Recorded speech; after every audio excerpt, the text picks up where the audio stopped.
Bien, muy buenas tardes. ¿Me escuchan? Buenas tardes, profesor, si se le escucha. Buenas tardes, profe, ¿sí se escucha? Muchas gracias, muchas gracias. Muchachos, les comento, hoy día vamos a trabajar ya en dos bloques más o menos de 50 minutos, una hora. Vamos a hacer un break breve de 5 minutos solamente, pero les voy a explicar por qué. Porque vamos a terminar a eso de las 5:15 de la tarde, ya, o sea, antes del tiempo que habitualmente estamos terminando. Y les voy a dejar después, les voy a dejar en Educandus un breve ejercicio, ya, de reflexión, para lo cual, obviamente, eso sí, les voy a pedir que para encontrar la respuesta y puedan en el fondo reflexionar sobre esos puntos que les voy a asignar, les voy a pedir que en ese tiempo de diferencia, de manera autónoma, lean una parte del apunte, ¿ya? Y por lo tanto, ese es el motivo por el cual vamos a terminar un poco antes el día de hoy, ¿vale? Dicho eso, entonces, ustedes recordarán que ayer estábamos revisando lo relativo a los principios del ordenamiento jurídico administrativo, ¿vale? Es decir, estos principios generales sobre los cuales se estructura. Alcanzábamos a hablar del principio de racionalidad de las normas y del principio de unidad del ordenamiento jurídico administrativo, y en tercer lugar dejábamos planteado el principio de estatalidad de las normas. Y ahí estábamos, ¿verdad? Y en concreto empezábamos a preguntarnos, bueno, ¿qué ocurre con la constitución política, por ejemplo, si es o no es fuente del derecho administrativo? Y, bueno, si lo es, lógicamente ese principio, o sea, esa norma, esa fuente normativa, constituiría una excepción al principio de estatalidad de las normas, porque recuerden ustedes que ese principio lo que postula es que, por regla general, las normas del ordenamiento jurídico administrativo son escritas y provienen del Estado. Y pasa que en el caso de la Constitución no proviene propiamente del Estado, sino que proviene del poder constituyente, ¿verdad? Y a partir de la Constitución es que se regula, se estructura el Estado. Ahora bien, en el caso de la Constitución no nos cabe ninguna duda, ¿verdad?, que sí constituye una fuente importantísima del derecho administrativo, y desde esa perspectiva se constituye en una excepción al principio de estatalidad de las normas. Pero yo les preguntaba y les dejaba ahí también planteada la interrogante respecto a la costumbre jurídica y respecto a los principios generales del derecho. Y vamos a ver entonces qué pasa con estas fuentes para determinar si son o no son fuentes del ordenamiento jurídico administrativo, y en el evento de que lo sean, obviamente van a constituir una excepción al principio de estatalidad de las normas, ¿verdad? Obviamente ni la costumbre ni los principios provienen directamente del Estado, y por lo demás tampoco están escriturados o necesariamente escriturados. Vamos entonces a la costumbre jurídica. Ustedes estudian la costumbre jurídica en, me imagino, introducción al derecho en primer año, y ustedes recordarán, ¿verdad?, que la costumbre jurídica tiene dos elementos. Un elemento objetivo o material, que son los usos, es decir, la repetición constante y uniforme de una determinada conducta, los usos, y por otro lado un elemento psicológico o subjetivo que está constituido por lo que se denomina la opinio juris, es decir, esa convicción, ¿verdad? Esa capacidad psicológica interna en orden a entender de que esa repetición constante y uniforme de una conducta, que ese uso se realiza en cumplimiento de un imperativo jurídico, de un deber jurídico. Esos son los dos elementos, ¿verdad?, que configuran, que constituyen a la costumbre jurídica como fuente del derecho en general. Ahora bien, veamos si es que es fuente o no del derecho administrativo. Y para eso tenemos que preguntarnos, bueno, ¿qué posibilidades de operatividad de una costumbre tenemos en nuestro derecho? Y ustedes recordarán que ahí se ve, ¿verdad? O se habla de costumbre contra ley o contra legem, se habla de costumbre secundum legem o según ley, y se habla de costumbre praeter legem o fuera de ley. Y veamos entonces cada una de estas hipótesis. La costumbre contra ley. Pregunta para ustedes, ¿les parece que podrá ser fuente del ordenamiento jurídico administrativo? ¿Una costumbre que se oponga a una norma Sí, no, escrita? profe, ¿Por qué no, sí? porque esto es algo que está arreglado, si está arreglado por diferentes organismos, diferentes leyes, no puede ser contra ley, no tendría para nada sentido. Claro, ¿verdad? O sea, de hecho, podríamos partir diciendo, mire, como nuestro ordenamiento jurídico es eminentemente escriturado, es positivo, es legalista, sistema continental europeo, ¿verdad? Lógicamente, una costumbre jurídica que se contrapone a la ley no tiene valor de ningún tipo. Más aún porque el artículo 2 del Código Civil señala que la costumbre no constituye derechos, sino en los casos en que precisamente la ley se remite a ella, ¿verdad? Podríamos agregar incluso que el mismo Código Civil, en sus artículos 52 y 53, refiere a la forma de derogación de la ley. Y desde esa perspectiva, la derogación de la ley puede ser expresa cuando una ley posterior, ¿verdad?, señala explícitamente que deroga una regla legal anterior, o puede ser tácita, es decir, cuando una ley posterior, sin señalar explícitamente que deroga una ley anterior, sí la contradice en sus términos. Y por lo tanto ahí se produce entonces la derogación tácita. Vale decir, la derogación de la ley es por medio de otra ley, y no, ¿verdad?, por medio de una costumbre jurídica. Súper bien.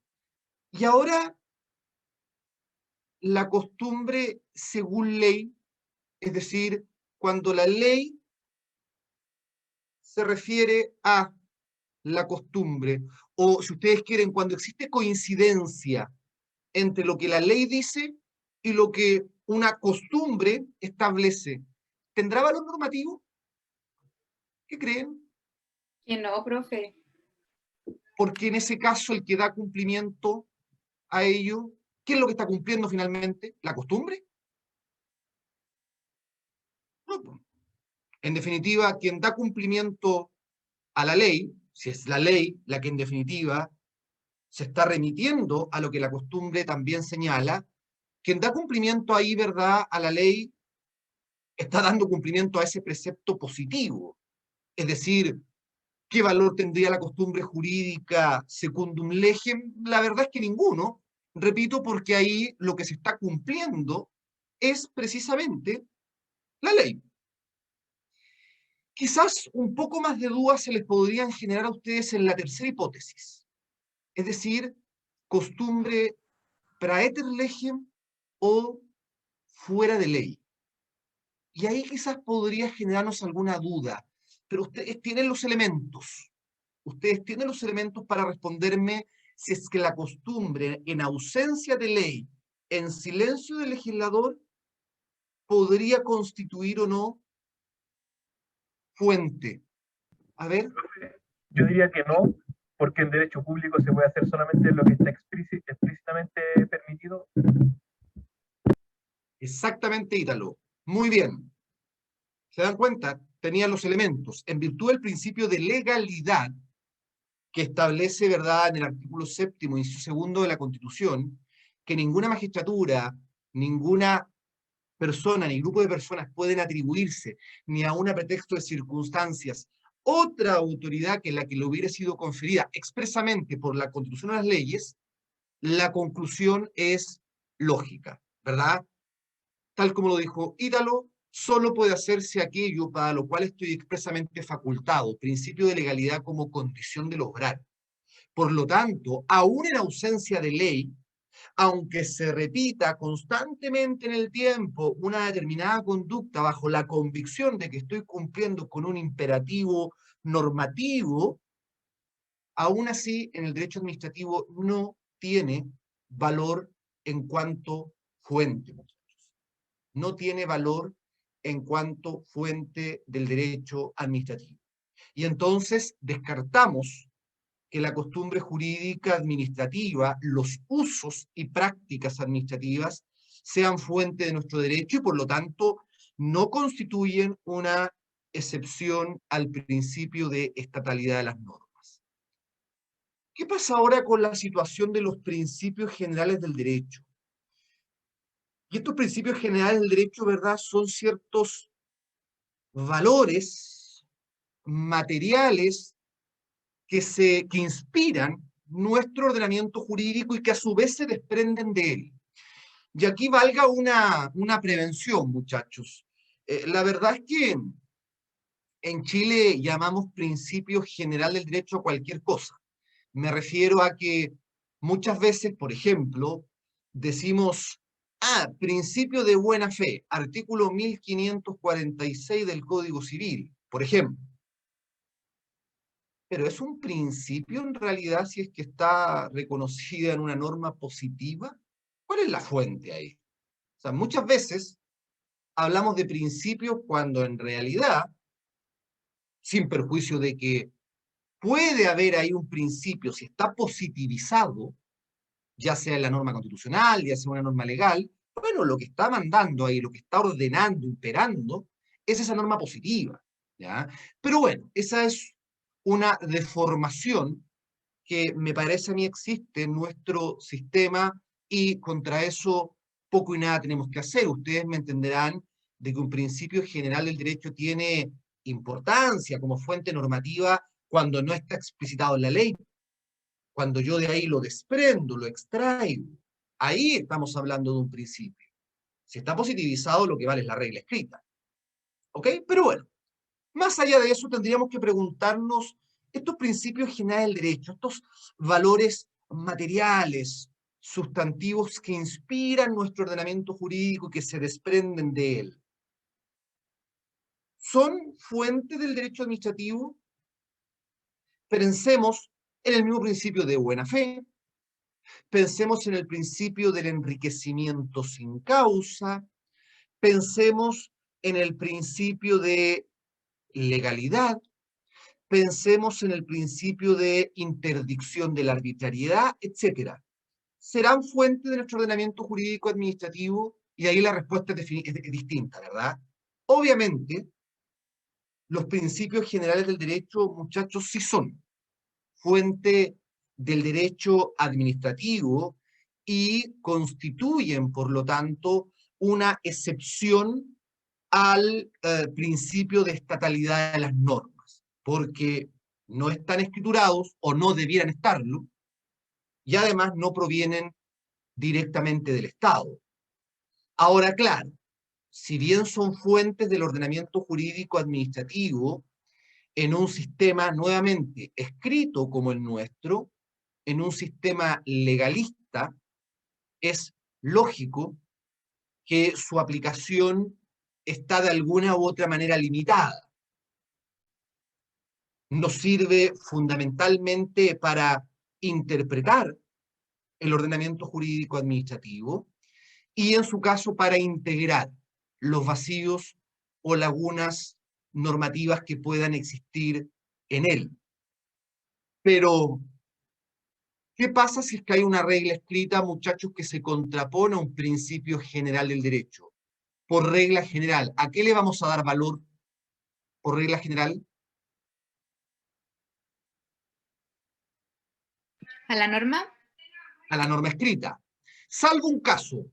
¿En qué caso, muchachos, podría tener preeminencia en su aplicación el principio general del derecho por sobre la norma escrita? ¿En qué caso? Cuando Caso tenga de reconocimiento constitucional. Exactamente. No sé si me respondió Camila o Sigrid, pero muchas gracias. Efectivamente, muchachos. Si es que el principio se desprende, tiene consagración a nivel constitucional, lógicamente esa es una hipótesis en la cual, ¿verdad?, enfrentado ese principio que deriva de la Constitución con una regla legal, por ejemplo, obviamente va a encontrar primacía en su aplicación ese principio. Súper bien, muy bien, ¿ya? Pero la regla general, les repito, es que en la contraposición ley-principio, obviamente prime la ley, la norma escrita. Súper bien. ¿Hay alguna duda o consulta respecto de este punto que nos había quedado pendiente el día de ayer sobre el principio de estatalidad de las normas y la revisión de Constitución, costumbre y principios generales del derecho para saber si eran o no eran fuentes y por lo tanto si constituían o no una excepción al principio? ¿Hay alguna duda o queda claro? Profesor, ¿podría volver a repetir sobre la costumbre? Que no me quedó claro si era o no se consideraba fuente. No alcancé a escuchar bien. Ya. La costumbre finalmente, y en resumen, no se considera fuente del ordenamiento jurídico administrativo. ¿Por qué? Porque contra ley no tiene ningún tipo de valor, porque en un sistema positivo como el nuestro, la ley es lo que prima. ¿Ok? No podría existir derogación de la ley por medio de una costumbre jurídica. Por lo tanto, contra ley no tiene ningún valor. Secundum legem, es decir, si la ley impera una conducta y a su vez existe una costumbre jurídica que establece la misma conducta, tampoco tiene valor como fuente del derecho administrativo, porque en ese caso nosotros estamos dando cumplimiento a la ley, no a la costumbre. O sea, es inútil, en definitiva, reconocer la costumbre según ley como fuente. ¿Ok? Y finalmente, praeter legem, es decir, en ausencia de ley, que ahí nos podría generar alguna duda, tal como lo señalaba, me parece que fue Ítalo, ¿verdad? En virtud del principio de juridicidad, como en derecho público solamente puede hacerse aquello que está expresamente autorizado al órgano, es lógico entonces llegar a la conclusión de que en vacío de ley tampoco la costumbre puede constituir fuente, porque yo a través de los usos o las prácticas administrativas yo no puedo, ¿verdad?, pretender atribuirme una autoridad o derechos, una facultad, una potestad administrativa que no me ha sido reconocida expresamente por la Constitución o las leyes. ¿Se entiende, Camila? Sí, profesor, muchas gracias. Gracias a usted. Bien, punto aparte. Vamos ahora al ámbito de aplicación del ordenamiento jurídico administrativo. Ámbito de aplicación. Y aquí tenemos que distinguir entre el espacio y el tiempo. En cuanto al espacio, muy fácil.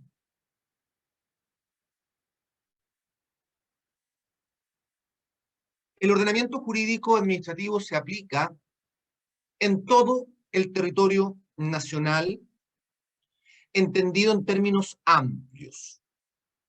Es decir, territorio terrestre, dentro de los límites geográficos del Estado, mar territorial, que es aquel que se extiende hasta las 12 millas marinas, medidas de las respectivas líneas de base, y el espacio aéreo, situado sobre el territorio terrestre, el espacio terrestre y el mar territorial. ¿Ok? O sea, tiene una aplicación amplia en todo el territorio nacional el ordenamiento jurídico administrativo. En cuanto al tiempo, aquí es un poquito más complejo porque tenemos que diferenciar según el tipo de fuente. Veamos, sin perjuicio de que más adelante, terminado esto, vamos a empezar a analizar cada tipo de fuente, desde la Constitución hacia abajo, ¿ya? Pero veámoslo en términos generales, desde el punto de vista del tiempo. Pensemos en la Constitución Política de la República. Podríamos decir que la norma constitucional comienza a regir desde el momento en que es publicada en el diario oficial, ¿verdad? Salvo, obviamente, que se establezca una entrada en vigencia diferida de la regla, o sea, diferida en el tiempo. Desde ahí comienza a regir, sin efectos retroactivos, sin efecto retroactivo. ¿Y hasta cuándo rige? En el caso de la norma constitucional, hasta que el poder constituyente derivado reforme la Constitución, ya sea derogando, o sea, derechamente derogando una norma constitucional, derogándola de manera expresa. Aquí no hay derogación tácita. A nivel constitucional no hay derogación tácita, ¿ya? Todos los preceptos deben interpretarse armónicamente para que todos tengan eficacia práctica, todos los valores, principios y normas constitucionales. Por lo tanto, aquí no hay derogación tácita. Y hasta el minuto de su derogación expresa, entonces, una reforma constitucional es que va a regir la norma constitucional. Simple. ¿Qué pasa ahora con las normas o preceptos legales? Estoy pensando en una ley, estoy pensando en un decreto con fuerza de ley. Bueno, van a entrar en vigor, ¿verdad? Desde su entrada en vigencia, diríamos, desde su publicación en el diario oficial, hasta su derogación expresa o tácita, según los artículos 52 y 53 del Código Civil. Regla generalísima, tienen efecto irretroactivo. ¿Ok? Es decir, desde el momento en que entran en vigor, que puede ser desde la publicación en el diario oficial, salvo que haya una entrada en vigencia diferida en el tiempo, que se establezca, ¿verdad?, que va a entrar en vigencia 6 meses después de su publicación en el diario oficial, por ejemplo, sabemos que va a regir hasta su derogación expresa o tácita. ¿Tiene efecto retroactivo? Regla general, no. El artículo 9 del Código Civil nos va a decir, ¿verdad?, que el efecto es, por regla general, irretroactivo, salvo algunos casos puntuales. El mismo artículo 9 nos habla de que las leyes interpretativas de las leyes, o sea, una ley interpretativa de otra ley, sí tiene efecto retroactivo. Es decir, se incorpora el sentido de esa ley interpretativa a la ley interpretada. Pero en todo caso, no se afectan de ninguna manera las sentencias judiciales ejecutoriadas. Las que se hayan dictado y estén ejecutoriadas no se afectan por ese efecto retroactivo que se les reconoce a estas leyes interpretativas. ¿Ya? ¿Qué otra excepción existe? En materia penal, ustedes la conocerán mejor que yo, en virtud del principio pro reo, la posibilidad de aplicar una ley posterior que sea más favorable que la anterior. En ese caso, también se reconoce efecto retroactivo, pero es excepcional. La regla general es la irretroactividad. Vamos ahora a las normas reglamentarias. ¿Qué pasa en el fondo, por ejemplo, con un reglamento supremo, con un decreto supremo? Regla general, entran en vigor al momento de su comunicación. De su comunicación. ¿Y cómo se comunican? Si es que son de carácter general, reglamentos, por ejemplo, si son de carácter general, es decir, si tienen destinatarios indeterminados, van dirigidos a una generalidad de individuos, se publican. Se publican. En cambio, si son de contenido particular o singular, es decir, si es que están dirigidos a uno o más individuos concretos, determinados, el caso de los decretos supremos, en ese caso se notifican. Se notifican. Entonces, Regla general, entran en vigor desde su comunicación. ¿Pueden tener entrada en vigencia diferida en el tiempo? Sí, si es que así lo dice la respectiva norma. Pueden tener eficacia diferida en el tiempo. ¿Pueden producir efectos retroactivos? La regla general, muchachos, es que no. No. Y así lo dice el artículo 52 de la ley 19.880 que vamos a estudiar más adelante. El artículo 52 de esa ley dice lo siguiente, fíjense. Retroactividad. Los actos administrativos no tendrán efecto retroactivo. Excepción. Salvo cuando produzcan consecuencias favorables para los interesados y no lesionen derechos de terceros. Regla general, entonces, son irretroactivos. Puede dársele efecto retroactivo excepcionalmente en la medida de que se cumplan dos condiciones. Uno, que produzcan efectos favorables para los interesados, para los destinatarios, y además que con ese efecto retroactivo no se lesionen derechos de terceros. ¿Ok? ¿Hasta cuándo van a tener vigor? Va a depender del tipo de acto. Ejemplo, hay actos que son de efectos instantáneos, es decir, actos que se dictan, se comunican, producen sus efectos y se extinguen como consecuencia del agotamiento de los efectos del acto. Actos de efectos instantáneos. Se dictan, se comunican, producen sus efectos y se extinguen inmediatamente por agotamiento de los efectos del acto. Hay otros, por ejemplo, que se denominan actos transitorios, es decir, aquellos que tienen una vigencia temporal determinada, un plazo de vigencia. Al expirar ese plazo, se extingue. Y hay también actos que se denominan defectos permanentes. Defectos permanentes, que son aquellos que tienen la pretensión de durar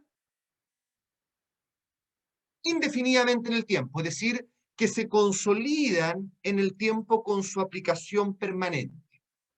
Ahora, alguien me dirá, oiga, profesor, y entonces un reglamento de efectos permanentes o incluso transitorios no puede ser dejado sin efecto o no puede ser dejado sin efecto antes de que cumpla su plazo, por ejemplo, de vigencia. Sí, sí puede, pero ahí hay que distinguir. En el caso de los reglamentos, como son de efectos generales, pueden siempre ser revocados, siempre. En cambio, en el caso de los actos de contenido particular, siempre pueden ser dejados sin efecto, salvo cuando son favorables para el destinatario. ¿Por qué? Porque si el acto es favorable para mí y yo incorporo entonces derechos legítimamente adquiridos en virtud de ese acto, se hace inmodificable, inmutable ese derecho que yo he incorporado a mi patrimonio.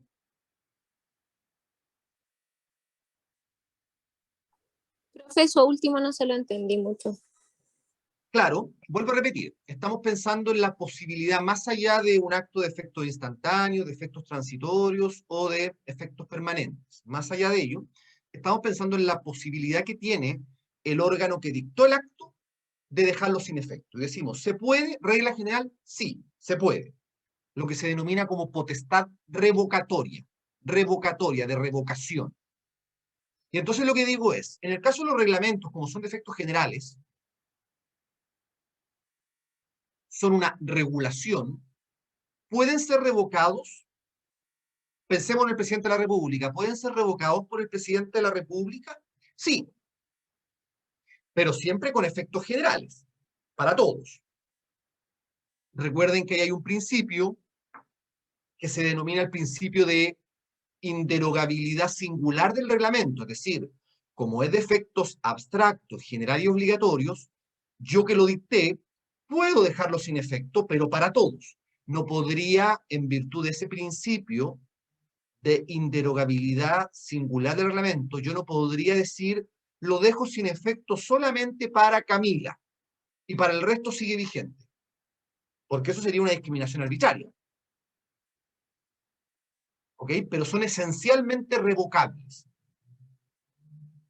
En cambio, en los actos de contenido particular, singular, que tienen uno o más destinatarios específicos y determinados, la respuesta en principio es la misma, es decir, pueden ser revocados, dejados sin efecto por el órgano que los dictó, y la respuesta es afirmativa.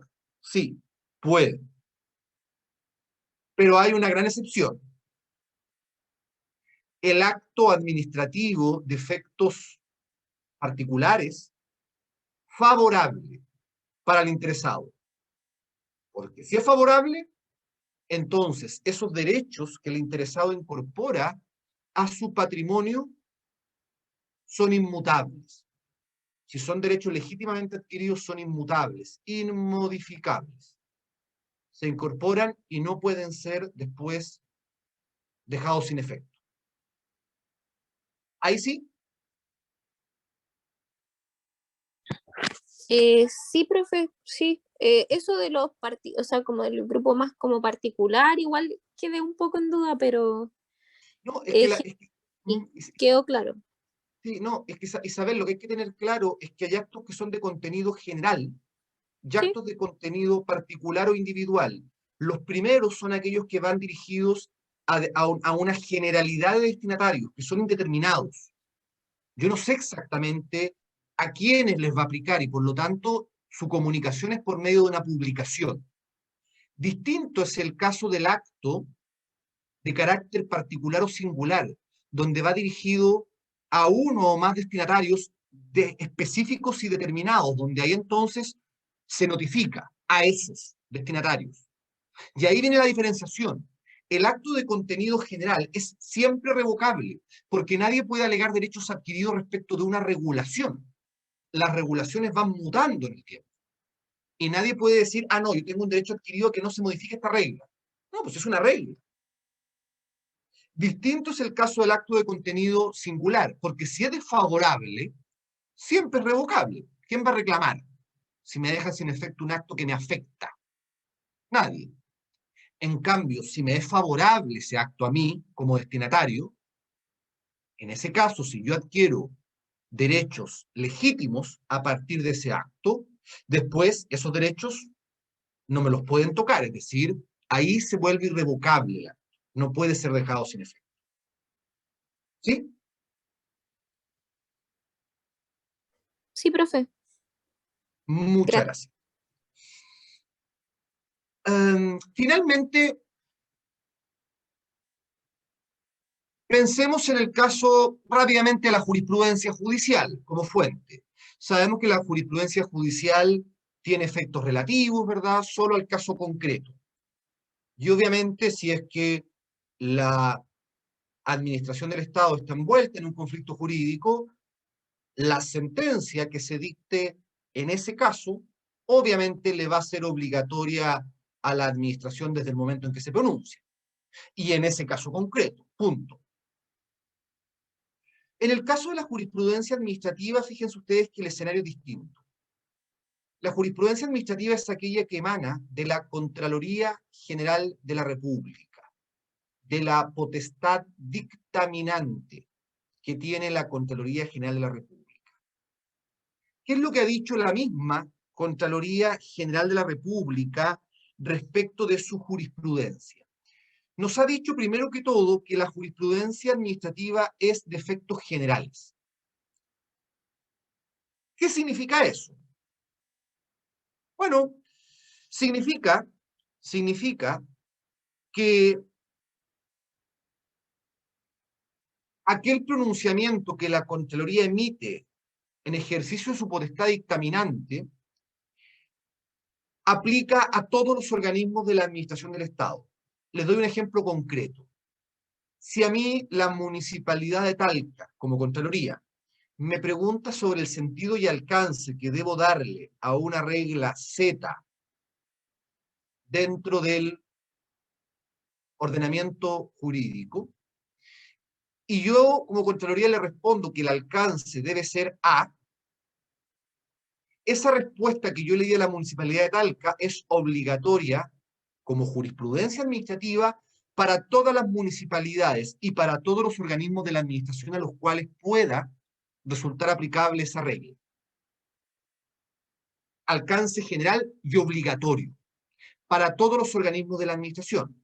Obviamente, la jurisprudencia administrativa no vincula, no obliga a los tribunales.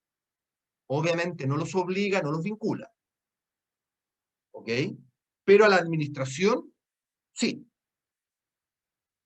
¿Qué más ha dicho la Contraloría desde el punto de vista de los efectos? Ha dicho que cuando la Contraloría ha dicho que cuando se emite un pronunciamiento, el efecto de ese pronunciamiento respecto del sentido y alcance de una norma produce efecto retroactivo. Es decir, como la Contraloría se limita a determinar el correcto sentido y alcance de una norma, la Contraloría señala que debe entenderse que siempre ese fue el correcto sentido y alcance de la regla. O sea, efecto retroactivo. Salvo cuando ya existe una interpretación administrativa, es decir, una jurisprudencia administrativa vigente, y luego, producto de un cambio de circunstancias, un mejor estudio de los antecedentes, etc., la Contraloría modifica, cambia el criterio y modifica ese precedente administrativo. En ese caso, como está dejando sin efecto su propio precedente anterior, ahí nos dice la Contraloría, tiene efecto retroactivo, desde el pronunciamiento hacia el futuro. ¿Se entiende, muchachos? ¿Hay alguna duda, alguna consulta?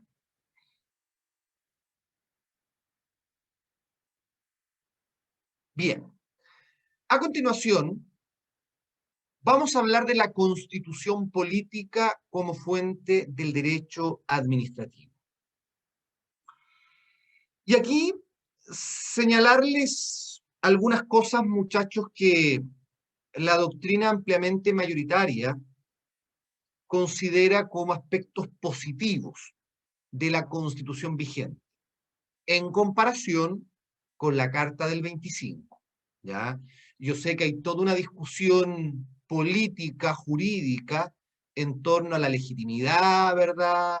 En cuanto al origen, fundamentalmente, de la Constitución que nos rige. Pero fuera de esa discusión política y jurídica, yéndonos netamente a los aspectos jurídicos, fíjense ustedes que hay ciertos elementos que la doctrina destaca de la Constitución actual en comparación a la Carta del 25. Voy a mencionarles algunos de ellos, ¿ya? Obviamente no tenemos el tiempo para revisar todas y cada una de las normas constitucionales, pero sí para destacar algunos que son relevantes, además desde el punto de vista del derecho administrativo. Primero, muchachos, la doctrina, en términos generales, reconoce como valiosa la forma en que se reconoce el principio de legalidad o de juridicidad en la Constitución del 80, es decir, en los artículos 6 y 7. Si bien es cierto, nosotros sabemos que esos artículos tienen un antecedente en la Carta del 25 y además tienen un antecedente en la Carta del 33, la verdad es que la doctrina considera que está bien formulado el principio de juridicidad o de legalidad en los artículos 6 y 7 de nuestra Constitución. Y eso significa un aspecto positivo, considerando especialmente, ¿verdad?, la importancia que este principio tiene para el derecho administrativo y, por tanto, para la administración del Estado. ¿Ok? Segundo,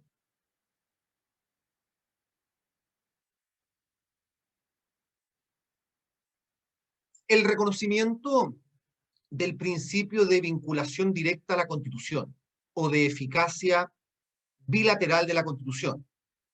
Ustedes recordarán que uno de los grandes problemas que presentó la Carta del 25 es que muchas de sus normas nunca tuvieron aplicación concreta, eficaz, real. ¿Por qué? Porque ese texto era concebido como un programa, como un ideario establecido por el Poder Constituyente y que debía ser desarrollado, ejecutado por los poderes constituidos. Pues bien, ¿qué pasó? En muchos casos los poderes constituidos nada hicieron, y en definitiva esas normas quedaron como normas meramente programáticas, que nunca tuvieron aplicación práctica. Ejemplo, el artículo 20 en lo relativo a la indemnización por error judicial. Somos el tercer país a nivel mundial, muchachos, en reconocer a nivel constitucional la indemnización por error judicial, pero ese artículo 20 le encomendaba al legislador regular la forma de hacer efectiva esa indemnización. Adivinen, nunca se dictó la ley. Por tanto, nunca tuvo aplicación bajo la Carta del 25. Otro ejemplo que ustedes ya conocen, el artículo 87 relativo a los tribunales contenciosos administrativos. Se creaban ahí, pero se le encomendaba al legislador dictar una ley que estableciera su organización y atribuciones. Adivinen, la ley nunca se dictó, por lo tanto, nunca existieron realmente los tribunales contenciosos administrativos y la norma quedó como una norma programática más. Otro ejemplo, la Constitución del 25 preveía la existencia de asambleas provinciales, un organismo administrativo a nivel provincial, pero debía ser implementado por el legislador. Adivinen, tampoco. Lo hizo y por lo tanto quedó como norma programática. Entonces, la inclusión de un principio de vinculación directa a la Constitución o de eficacia bilateral de la Constitución en el artículo 6, inciso 2 de la Carta del 80, que establece en definitiva que los preceptos de la Constitución obligan, vinculan a los titulares de los órganos del Estado, a toda persona, institución o grupo, esa regla, ¿verdad? Ese imperativo es clave, porque eso implica la partida de defunción de las normas programáticas de la Carta del 25, y por lo tanto hoy día todas y cada una de las normas de la Constitución son normas jurídicas obligatorias y vinculantes. Un segundo avance, o un segundo aspecto valioso. Tercero, la creación de la acción de protección de garantías constitucionales.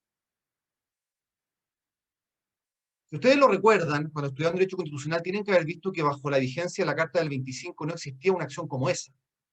Existía amparo habeas corpus para proteger la libertad personal y la seguridad individual, ¿verdad?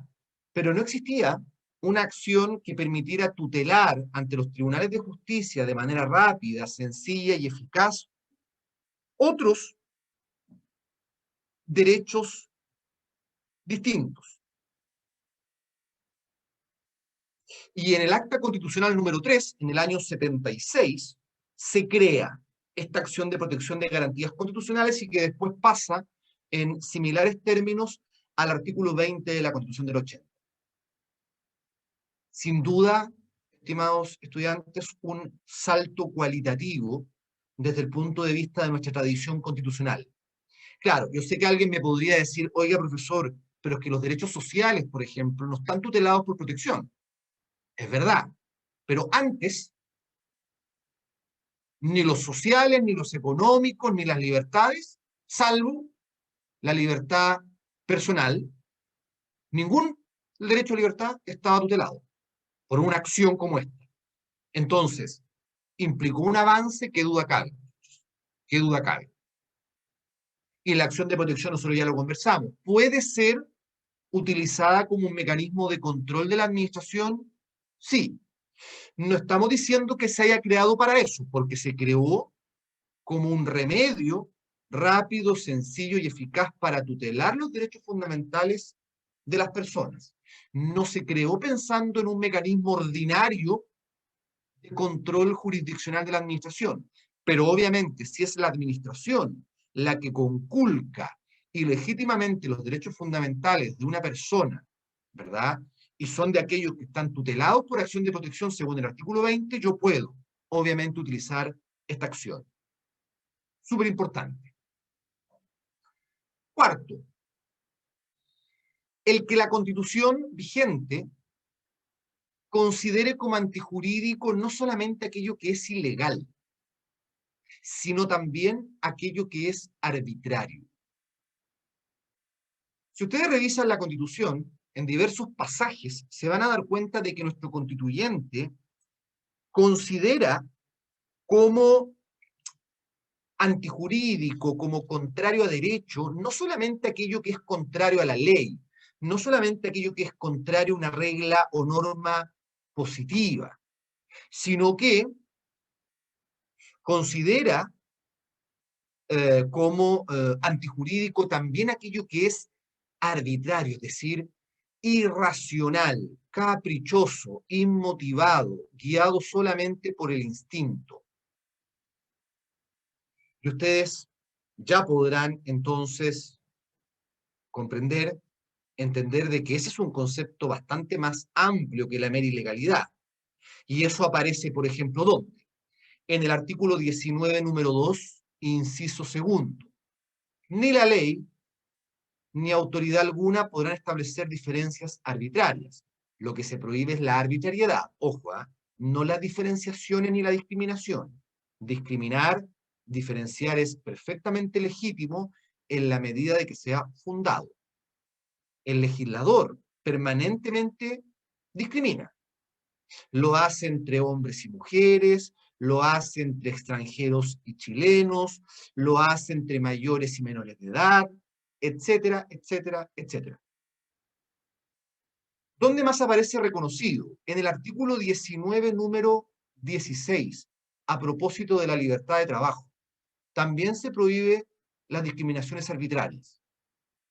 Lo hace también en el artículo 19, número 20, a propósito de la igualdad ante las cargas públicas. Se señala que la ley no podrá establecer tributos manifiestamente desproporcionados o injustos. Y lo desproporcionado, lo injusto, es obviamente arbitrario. Luego, se reconoce también en el artículo 19, número 22, a propósito de la garantía de que el Estado no puede discriminarnos arbitrariamente en el tratamiento que nos dé en materia económica. Finalmente, el mismo artículo 20 a propósito del recurso de protección. Dice el que, por acción o omisión, ilegal o arbitraria. ¿Ok? Entonces se incorpora también la arbitrariedad como un concepto que compone la antijuridicidad. Un quinto punto, ya para ir terminando con los ejemplos.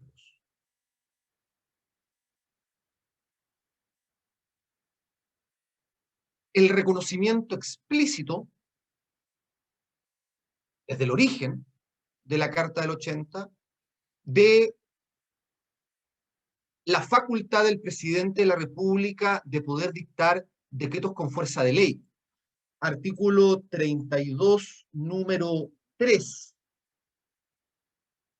de la Constitución. Dictar previa delegación de facultades del Congreso decretos con fuerza de ley sobre las materias que señala la Constitución.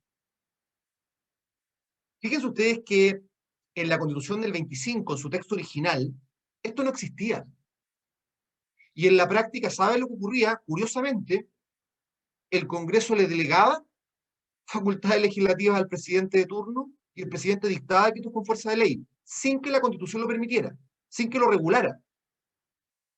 Obviamente eso generaba las críticas de la oposición, ¿verdad? Luego había cambio de gobierno, la oposición llegaba al gobierno y adivinen, el Congreso iba y le delegaba facultades legislativas al presidente de la República y esta a su vez dictaba decretos con fuerza de ley. O sea, finalmente, pese a los reclamos, se terminó convirtiendo en una costumbre constitucional, validada. Bueno, en la Carta del 80 aparece expresamente conferida la facultad al presidente de la República. Y ya más adelante vamos a conversar, bueno, cuál es el fundamento del por qué se le permite al presidente de la República dictar decretos con fuerza de ley. Muchachos, podríamos seguir aquí toda la tarde. Pensemos en el caso, por ejemplo, de el límite a la soberanía que se impone en virtud de lo dispuesto en el artículo 5º, inciso 2º, ¿verdad? El ejercicio de la soberanía reconoce como límite infranqueable el respeto a los derechos esenciales que emanan de la naturaleza humana, reconocidos por la Constitución y por los tratados internacionales ratificados por Chile que se encuentran vigentes.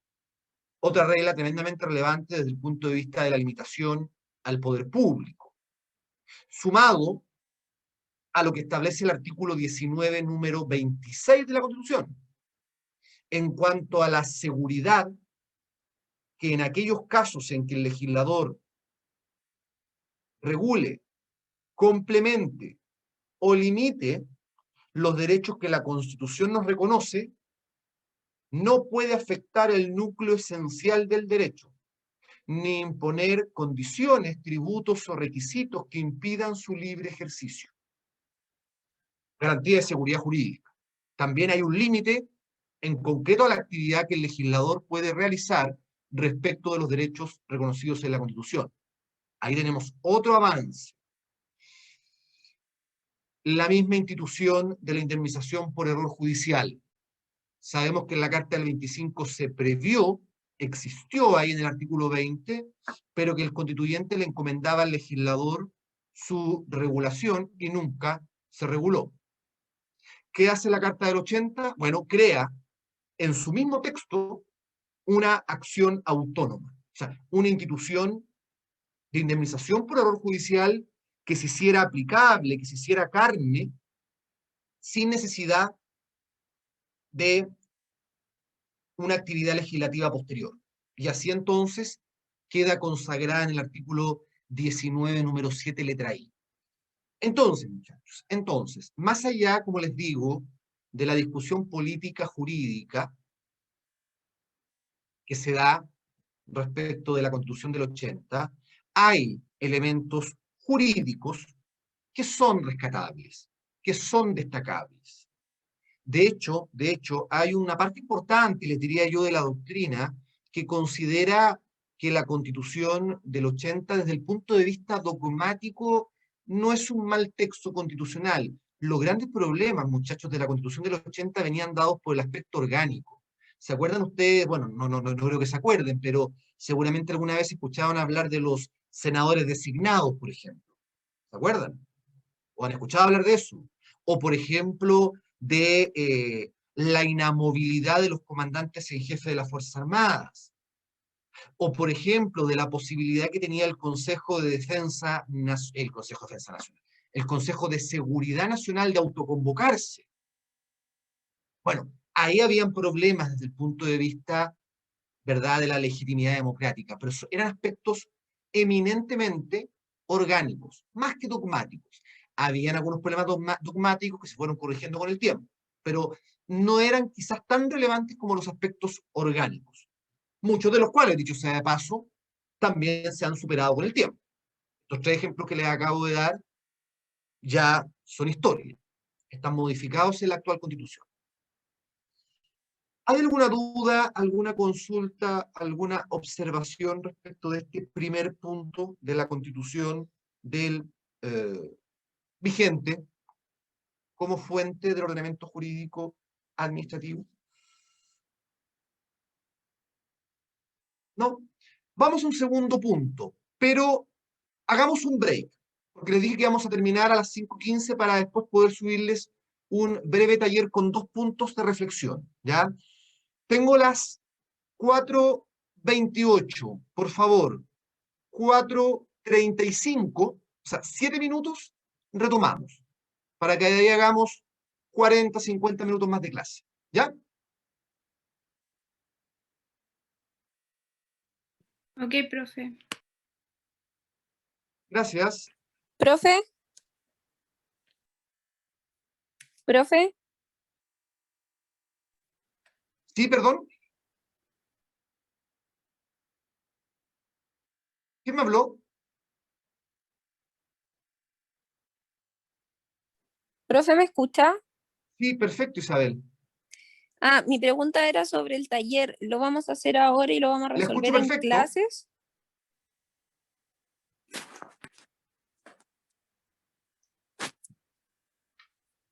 Isabel, la escucho.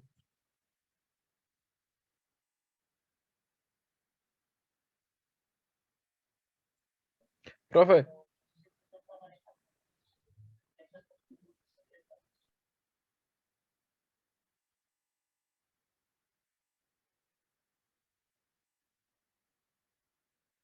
¿Y el resto me escucha o no? Sí, profe. profe.